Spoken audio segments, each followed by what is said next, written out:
How's it going, everyone? So I just recently got myself one of these facing tools. It's just to take a skim off the bed of the table. If anyone doesn't know how these CNCs work, is I've got two vacuum motors at the back of the machine, which sucks the workpiece down with a vacuum. The piece has to be big enough for it to grab onto, and yeah, so once I cut a board out, I go like 0.5 of a mil through the board, and it goes into the sacrificial board. Once you've got too many lines in there, you want to take a skim off. So yeah, that's what I use this tool for. Just to take a skim off the whole bed. I took 0.5 off. What I used to use was that one, but it just wasn't fast enough, and it wasn't leaving it as smooth as I wanted. But this one is working really well. But the only problem I'm having is the shank is too long on it. One minute, let me just put it in and you'll be able to have a look.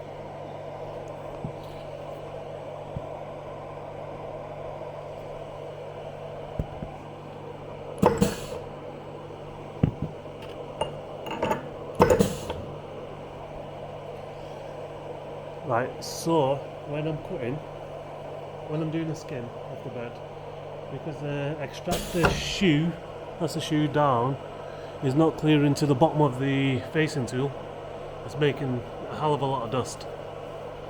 So what I'm planning on doing now is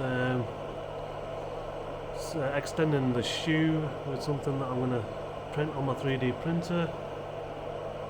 Yeah, put some neodymium magnets in it, and it should stick onto here. It'll be something that I just clip on when I'm doing a facing operation. I mean, this maybe every couple of days I'll do a facing up, so it's not too bad.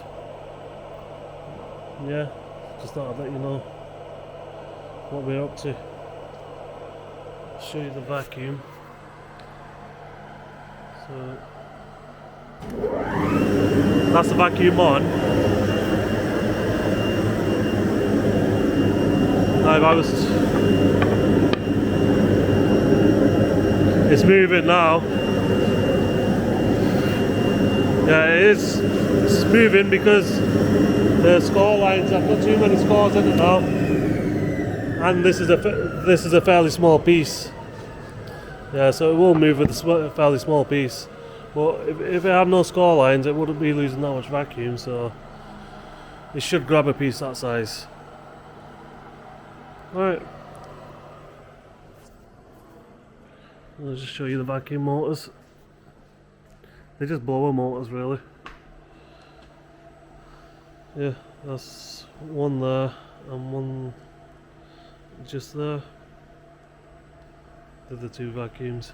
So when you do get the MDF, it's not going to suck through it right away. What you'd have to do is take the tempered layer off on both sides of the board, and yeah, what else you could do is all the edges you could either PVA it, because it will lose some vacuum from the edges, or you can, if you've got edge bander, you can put edging on. I used to do edging, but PVA is probably better, it's easier. Alright.